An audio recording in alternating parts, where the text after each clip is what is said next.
फिर गुरुदेव ये नहीं हो जाएगा क्या कि अगर ये बन गए हमारे जिले के सांसद तो ये तो बस मठ मंदिर बनाते फिरेंगे, जनता की तो सुनेंगे ही नहीं। आपका तो मुझे कुछ समझ ही नहीं आया है कि आप बीजेपी में भी दे देंगे बायोडाटा अपना, कांग्रेस में भी दे देंगे, तो फिर अगर दोनों ने आपको टिकट नहीं दिया तो कैसे चुनाव लड़ेंगे भाई आप? मैं निर्दलीय चुनाव लड़ूंगा और मैं भी मोदी जी को जाऊंगा। आप राजगढ़ के महान संत हैं और आपके बारे में बोला जाता है कि आप मुसलमानों की इफ्तार पार्टी में जाते हैं, तो आप कैसे संत है गुरुदेव, आप इफ्तार पार्टी में जा रहे हैं मुसलमानों के लिए? आप एक हिंदू धर्म के संत हैं। मैं ये नहीं बोल रहा हूँ कि सनातन धर्म सब धर्मों को मानने वाला है, ये वाली मुझे मत सुनाइएगा। बस मेरा ये मानना है कि जो लोग कट्टर हिंदू हैं उनकी छाती पर आप पैर नहीं रख रहे इफ्तार पार्टियों में जाकर गुरुदेव। सांसद का टिकट आपको मिले या नहीं मिले वो बात की बात है। आप अगर निर्दलीय चुनाव लड़े तो कितने वोट लेकर आ जाएंगे? राजगढ़ जिले की जनता पर कितना भरोसा है आपको? अगर निर्दलीय लड़े तो वही बोल रहा हूँ, अगर आपको जपा तो नहीं देंगे पैसे का लालच देके। जी नमस्कार राजगढ़ वासियों, मेरा नाम कृष्णपाल राठौर है और आप म्हारो राजगढ़ का यूट्यूब चैनल देख रहे हैं। इस वक्त हमारे साथ जो संत मौजूद हैं वो राजगढ़ के एक ऐसे संत हैं जो राजगढ़ से चुनाव लड़ना चाहते हैं और वो भी सांसद की कुर्सी के लिए। अब एक संत आदमी को क्या ज़रूरत है भाई चुनाव लड़ने की? ये तमाम सारे सवाल हम इनसे पूछेंगे। इनका नाम श्री श्री 1008 महामंडलेश्वर श्री रामगिरी जी महाराज है। सबसे पहले गुरुदेव आपके चरणों में नमन है। जी गुरुदेव जी, एक संत आदमी है आप, तो चुनाव क्यों लड़ना चाहते हैं राजगढ़ से? देखिए, चुनाव हर व्यक्ति को लिए भी चुनाव नहीं होता है। हम तो वैसे ही फुर्सत है, हम तो वैसे ही सेवा करते हैं जनता की। मैं चाहता हूँ कि अगर मैं चुनाव लड़ूंगा तो मैं हर कार्य को जन जन तक पहुँचाने का प्रयास करूँगा। मेरे को कोई वस्तु से आवश्यकता नहीं है, मेरे को कोई चीज़ खरीदना नहीं है, कोई चीज़ बनाना नहीं है। बनाना है तो मेरा जो मेरे क्षेत्र के लोग हैं इनको बनाना है। अच्छा, तो गुरुदेव एक सवाल और मन में उठता है कि ऊपर से लेकर बीजेपी की नीचे तक बीजेपी की सरकार है, भाजपा की सरकार है, पूरे शीर्ष नेतृत्व से लेकर नीचे तक का अगर आप देखो तो पूरे भाजपा के पद है। भाजपा ये दावा करती है कि हम तो संतों को बड़ा खुश रखते हैं, तो आप खुश नहीं है क्या उनके राज में? देखिए, खुश तो सब संत है, कहीं कहीं है भी नहीं। आज मैं राजगढ़ में 22-24 साल से रहता हूँ और मैंने देखा है कि मैं पूरे क्षेत्र में नहीं, मैं पूरे मध्य प्रदेश में भी घूमा हूँ, 51 जिले में भी घूमा हूँ, बहुत सारे कार्य किए हैं मैंने। सरकार के सामने भी मेरी बहुत सारी मांगे हैं, मठ मंदिरों की, संत पुजारियों की और भी लोगों की। मैंने काफ़ी जगह अपना प्रयास करता हूँ। तो फिर गुरुदेव ये नहीं हो जाएगा क्या कि अगर ये बन गए हमारे जिले के सांसद तो ये तो बस मठ मंदिर बनाते फिरेंगे, जनता की तो सुनेंगे ही नहीं? देखिए, मैं भी एक हिंदू ही हूँ और मैं भी ये चाहता हूँ कि मैं भी मेरा बायोडाटा बीजेपी को भी दूंगा और बीजेपी से ही मैं चुनाव लड़ने के लिए पहली शर्त मेरी यही रहेगी कि मैं पहले बीजेपी को अपना बायोडाटा दूंगा और बीजेपी के बाद मैं कांग्रेस को भी दूंगा अपना बायोडाटा। अच्छा, मतलब दोनों पार्टी की तरफ रहेंगे आप? भाई, मैं आज मैं किसी पार्टी से जुड़ा नहीं हूँ, मेरा कोई ऐसा अस्तित्व नहीं है, मैं सभी पार्टी का हूँ। मुझे कहाँ भी जो भी लोग बुलाते हैं धर्म कार्य के लिए मैं वहाँ पहुँच जाता हूँ। अच्छा, तो गुरुदेव एक ऐसा मतलब आपका तो मुझे कुछ समझ ही नहीं आया है कि आप बीजेपी में भी दे देंगे बायोडाटा अपना, कांग्रेस में भी दे देंगे, तो फिर अगर दोनों ने आपको टिकट नहीं दिया तो कैसे चुनाव लड़ेंगे भाई आप? मैं निर्दलीय चुनाव लड़ूंगा और मैं भी मोदी जी को जाऊंगा। निर्दलीय चुनाव लड़के और मैं भी मोदी जी को जाऊंगा।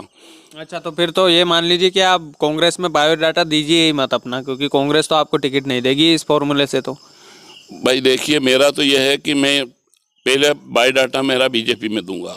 मान लीजिए कांग्रेस को आपने दे दिया, कांग्रेस ने आपका बायोडाटा स्वीकार कर लिया, कांग्रेस ने बोल दिया कि हम आपको टिकट दे रहे हैं, फिर आप राहुल गांधी की तरफ जाएंगे कि मोदी जी की तरफ?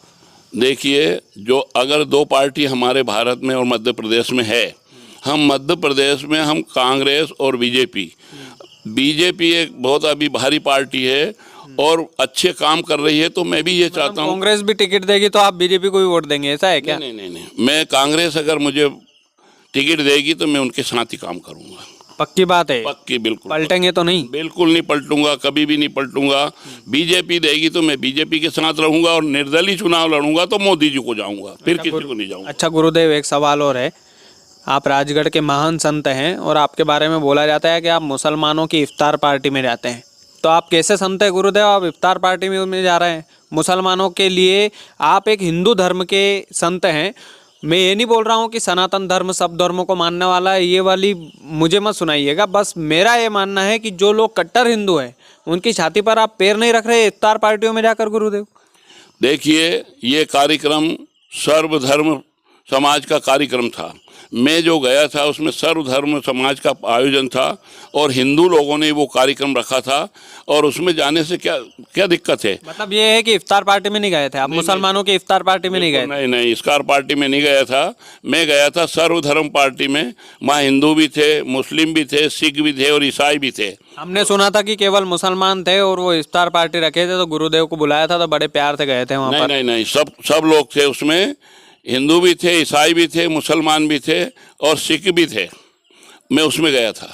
मैं किसी के उसके माध्यम से नहीं गया था, मैं सर्वधर्म पार्टी के माध्यम से गया था। पक्का सर्वधर्म पार्टी की थी? बिल्कुल पक्का सर्वधर्म पार्टी थी। वहाँ के बोर्ड लगा हुआ था। फिर उनने मान लो जो भी फल फ्रूट की वहाँ रखा था, भोजन नहीं था, फिर भी हमने भोजन तो नहीं किया। फिर भी हमने वहाँ पर मैंने जो बोला, शिव नमः पार्वती पते हर हर महादेव हर, ये शब्द भी बोला मैंने। अच्छा, उस पार्टी में ये शब्द भी बोला? बोला। तो मतलब गुरुदेव, ये जो लोग अफवाह फैला रहे हैं कि एक हिंदू धर्म के संत होकर संत साहब तो इफ्तार पार्टी में चल दिए, तो ये झूठी अफवाह थी? नहीं नहीं, ये ऐसा नहीं है। ये बोड़े में कार्यक्रम था और उसमें सर्वधर्म का था, और सब धर्म के सब साथ में हम सब लोग खड़े थे। अच्छा, सब लोग थे? खड़े थे, हिंदू, मुस्लिम, सिख, ईसाई सब लोग थे वहाँ पर? बराबर, वो सब लोग थे भैया। अच्छा, अब सांसद का टिकट आपको मिले या नहीं मिले वो बात की बात है। आप अगर निर्दलीय चुनाव लड़े तो कितने वोट लेकर आ जाएंगे? राजगढ़ जिले की जनता पर कितना भरोसा है आपको? मेरे को बहुत ज़्यादा भरोसा है राजगढ़ जिले की जनता पे, और अभी आगे मैं आपको बताऊंगा ज़रूर। मगर मैं ये भी उम्मीद करता हूं कि मैं ज़्यादा से ज़्यादा वोट लेके आऊंगा, मुझे पूरा विश्वास है। पूरा विश्वास है? अच्छा, मान लीजिए कि आप निर्दलीय चुनाव लड़े और बीजेपी के नेता भी आपके पास आए, कांग्रेस के नेता भी आए और कुछ पैसे खिला दिए आपको, तो जब तो नहीं जाएंगे आप? नहीं नहीं, मैं पैसे से कोई संबंध नहीं करूंगा, किसी प्रकार भी रुकूंगा नहीं। मेरे 8 ही विधानसभा में मेरे भक्त है और 8 ही विधानसभा में मेरे परिचय है, सब लोग अच्छे हैं, और 8 ही विधानसभा से मुझे बहुत सारे सहयोग मिलेगा। मुझे पूरा विश्वास है कि इस बार मुझे ज़रूर जिताएंगे वो लोग। मतलब ये है कि चुनाव लड़ना तो आपका पक्का हो गया? पक्का, 1000% बिल्कुल। अच्छा, रोडमल नगर जी में क्या कमियां हैं जो आप उनको हटाना चाहते हैं सांसद की कुर्सी से? दीदी, मैं ऐसा नहीं बोल सकता हूँ। अब उनका क्या है ये तो जनता बताएगी, मेरा क्या है वो जनता बताएगी। पर्सनल लेवल पे आप बताइए ना महाराज जी की ये कमियां हैं, अगर ये कमियां वो सुधारेंगी तो वही सांसद बने रहे, नहीं तो मैं बनूंगा सांसद। नहीं, मेरा पर्सनल कोई भी ऐसा नहीं है उनसे भैया। मेरे से तो एक बार ही उनने ये बोला है कि महाराज जी आप मेरे घर मत आना कभी, मेरे को आवश्यकता लगेगी मैं आपके यहाँ जरूर आऊँगा। उस दिन से मैं आज तक उनके घर पे गया भी नहीं और ना जाऊँगा। सांसद जी ने आपसे बोल दिया है कि आज के बाद मेरे घर मत आना, ऐसा? नहीं, एक बार हमारा ये रोड रोक लिया गया था, यहाँ सरसानी कॉलोनी की रास्ता बंद कर दी गई थी। तब मैंने उनको फ़ोन किया था कि साहब हम सब मिलके आपके यहाँ तक आना चाहते हैं, ये रोड खुलवाएं। तो उन्होंने हमसे बोल दिया था कि महाराज जी आज के बाद आपसे जो बात हो रही वो ऐसी है कि मेरे घर आप कभी मत आना, मेरे को ज़रूरत पड़ेगी मैं सोया। ठंड की बू आती है उनसे, ऐसा कुछ है क्या? अब ये तो मैं जानता नहीं क्या है बात है, पर उन्होंने ये बोला था तो मैं उनके कहीं उन्होंने ये बोल दिया है तो इसी बदले की भावना से तो चुनाव नहीं लड़ रहे हैं आप? नहीं नहीं, ऐसा नहीं है। ये तो मेरा एक मन ही बन गया कि मुझे भी चुनाव में खड़ा होना चाहिए। और क्या दिक्कत है चुनाव में, अगर खड़ा भी होऊंगा तो कोई दिक्कत नहीं है। और अगर दिक्कत होगी जब पर मैं निर्दलीय चुनाव लड़ूंगा भले। अगर निर्दलीय लड़े तो वही बोल रहा हूँ, अगर आपको जपा तो नहीं देंगे पैसे का लालच देके? मेरे बराबर कोई पैसा तोल दे तो मैं कहीं से कहीं नहीं डिगूंगा। ईमानदारी की बात है? ईमानदारी से ही चुनाव लड़ूंगा, ईमानदारी का ही काम करूंगा भैया। ईमानदारी के काम करें? बिल्कुल ईमानदारी का। राजगढ़ की जनता के लिए ऐसे 5 काम गिनवा दीजिए, अगर भविष्य में आप सांसद बने तो भैया मैं ये करूँगा। देखिए, राजगढ़ ज़िले में सबसे पहले तो युवाओं के लिए काम करूँगा कि आज मध्य प्रदेश में इतने टोल टैक्स बने हुए हैं, सबसे ज़्यादा अगर टोल टैक्स देखा जाए तो मध्य प्रदेश में है। सबसे पहला काम है टोल हटा देंगे। टोल हटेगा नहीं, उस पे वो सरकारी टोल रहेंगे, उसमें सरकारी बच्चे लगेंगे हमारे जो भी यहाँ के मध्य प्रदेश सरकारी नौकरी देंगे आप। नौकरी उसमें। चलो ठीक है, नौकरी हो गई। दूसरा काम? दूसरा, किसान के गेहूँ 5,000 रुपये कुंटल बिकना चाहिए, उसमें बहुत खर्चा है उनका। हम गाँव 1800 रुपये क्विंटल बिक रहे हैं, आप 5,000 की बात कर रहे हैं। आप जिले के सांसद होकर ये भाव कैसे बढ़ाएंगे महाराज जी? भाव क्या, हम ये बात रखूंगा और रखने के बाद में संसद में रखेंगे ये बात। हाँ, संसद में अपनी बात रखूंगा और मनवा के ही मानूंगा। क्यों कि आज हर चीज़ का भाव बढ़ गया है। किसान जो है इतनी लागत करता है, 24 घंटा उसमें लगा रहता है, जब जाके उसके घर में गेहूँ आते हैं। और एक ही ये फसल है कि किसान के घर में आती है। चलिए, किसानों के लिए काम कर देंगे। तीसरा काम करूंगा मैं गौ माता के लिए। ये अच्छी सोच है। एक संत के मुंह से गौ माता की बात निकली तो ये बढ़िया सोच है। चलिए, गौ माता के लिए कमलनाथ जी ने तो बढ़िया काम किया था, गौशाला बनवा दी थी उन्होंने। तो आप कैसे काम करेंगे गौशाला के लिए? देखिए, गौशाला, हर पंचायत में गौशाला के लिए भी अपनी बात रखूंगा। और गौशाला के लिए विशेष करके सरकारी कर्मचारी रखा जाएगा। उसमें सरकारी कर्मचारी रहेंगे तो उनकी जीवन भर की, मतलब ये है कि आप सबको सरकारी नौकरी देंगे। जो प्राइवेट नौकरी में रोते फिरते हैं इनको कोई मतलब नहीं है। आप सरकारी नौकरी लो, पक्की नौकरी लो मुझसे। पक्की नौकरी उसमें मिलना चाहिए उन्हें। एक आखिरी काम गिनवा दो बस।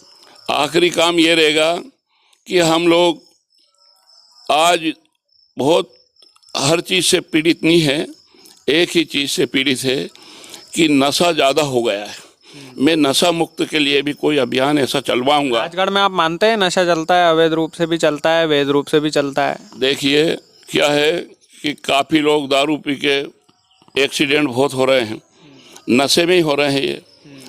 तो जितना भी नशे की चीज़ ज़्यादा है, इसके लिए बहुत ज़्यादा से ज़्यादा। अच्छा, एक नशे से मुझे याद आया, संत जी आप नशे के खिलाफ अभियान छेड़ने की बात करें। संत लोग भी नशा करते हैं, कभी हुक्का लगा लेते हैं, कभी कुछ लगा लेते हैं, कभी गांजा पी लेते हैं, भोलेनाथ के नाम पर कर लेते हैं संत लोग। आप करते हैं कि नहीं कभी? मैं नहीं करता हूँ, मैं कोई ऐसा कार्य नहीं करता हूँ। मैं पक्की बात नहीं करते? नहीं करता हूँ, बीड़ी सिगरेट भी नहीं पीता हूँ, ऐसा कोई नशा नहीं करता हूँ। जो संत समाज है उनको ही सुधार लीजिए पहले, बाद में जनता को सुधारिएगा। साथ में भी हमारी यही चर्चा होती है, मैंने रखा भी है ये बात को कि संत समाज भी नशा नहीं करे और भजन करे ज़्यादा से ज़्यादा।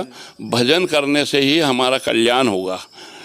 आज पूरे देश में नशे का ज़्यादा से ज़्यादा अभियान जो चल रही है, इसको पूरे देश के लिए इस बात को रखूंगा कि इस नशे को कहीं से भी बंद कराए सरकार। चलिए, डंडा वाले महाराज भी बोला जाता है आपको, है ना? पचौर में रहते हैं आप, सांसद जी की नगरी में ही रहते हैं। तो ये हमारे महाराज जी थे, महामंडलेश्वर जी। महामंडलेश्वर जी, आपके साथ बातचीत करके मुझे बहुत अच्छा लगा और बहुत मज़ेदार आपसे सवाल रहे। और सवाल जनता के हित के थे, इसलिए पूछना मेरा कर्तव्य है। आपकी बात जनता तक पहुंचे। देखिए, मुझे कोई भी बुलाता है तो मैं चला आता हूं। आपने बुलाया, मैं बिल्कुल आया। भैया, आपका कार्य है और मैं आशीर्वाद देता हूं ज़्यादा से ज़्यादा मीडिया कर्मियों सबको, जितने भी मीडिया वाले हैं उनको, कि आज हमारा जो देश का बड़े बड़े कार्य हो रहे हैं और छोटी बात होती है, कोई भी अच्छी बात होती है तो मीडिया वाले ज़रूर ऊपर ले आते हैं। कोई गलत भी करता है तो उसको कभी नहीं करने देते हैं। बहुत बड़ा सहयोग इस बात में है। पुलिस प्रशासन भी आपके साथ में रहता है। पुलिस प्रशासन मैं बिल्कुल बहुत बहुत बहुत बहुत धन्यवाद पंडित जी आपका। और आप आने वाले भविष्य में कभी भगवान करे कि आने वाले भविष्य में आपसे सांसद के रूप में मुलाकात हो, ऐसी शुभकामनाएं हमारे आपके साथ है। बहुत बहुत शुक्रिया। और राजगढ़ की जनता है, इन्हें शनि मंदिर जो है, शनि मंदिर पर बैठते हैं दरअसल। ये जो नवग्रह शनि मंदिर है, पचौर में ही आश्रम है और इनका आश्रम बड़ा अद्भुत है, बड़ी शांति है यहाँ पर। तो कभी आप आएँ दर्शन करने के लिए तो आप ज़रूर मिलते जाइएगा गुरुदेव से भी, यह हमारी प्रार्थना है आप सभी से, राजगढ़ के लोगों। बाकी वीडियो को ज़्यादा से ज़्यादा शेयर कीजिएगा, संत की आवाज़ को जनता तक ज़रूर पहुँचाइएगा। बहुत बहुत धन्यवाद। एक गुरुदेव, एक लास्ट वो है, आप हमारे चैनल को सब्सक्राइब करने के लिए बोल दीजिए डिजिटल भाषा में। देखिए, आपका चैनल बहुत अच्छा है, लोग पसंद करते हैं और मैं भी इसीलिए पसंद मैंने करा है कि हर व्यक्ति के पास में आप जो भी बात खरी होती है, आज मुझसे आपने पूछा कोई सवाल तो जवाब तो हमें देना ही पड़ेगा और जो सच्चा जवाब होगा वही तो दे रहे हैं, हम गलत नहीं दे रहे हैं। इसलिए आपका चैनल ज़्यादा से ज़्यादा सभी को कहता हूँ कि भैया इस चैनल के उपयोग करें ज़रूर, और जब उपयोग करोगे तो आपको पता चलेगा कि वास्तविक में हमने भैया के साथ कोई बैठ के चर्चा की है और वो चर्चा हमारी कहाँ तक पहुँची है। आपके जवाब आपके साथ में मिलेगा, पूरे प्रदेश में मिलेगा, देश में मिलेगा, और हमारे ये 8 विधानसभा इसमें तो जरूर ही मिलेगा। बिल्कुल मिलेगा गुरुदेव, बहुत बहुत धन्यवाद। तो बेसिकली कहने का मतलब यह था कि घुमा फिरा के चैनल को लाल बटन दबाकर सब्सक्राइब कर दीजिएगा। बहुत बहुत शुक्रिया महामंडलेश्वर जी, चरण स्पर्श।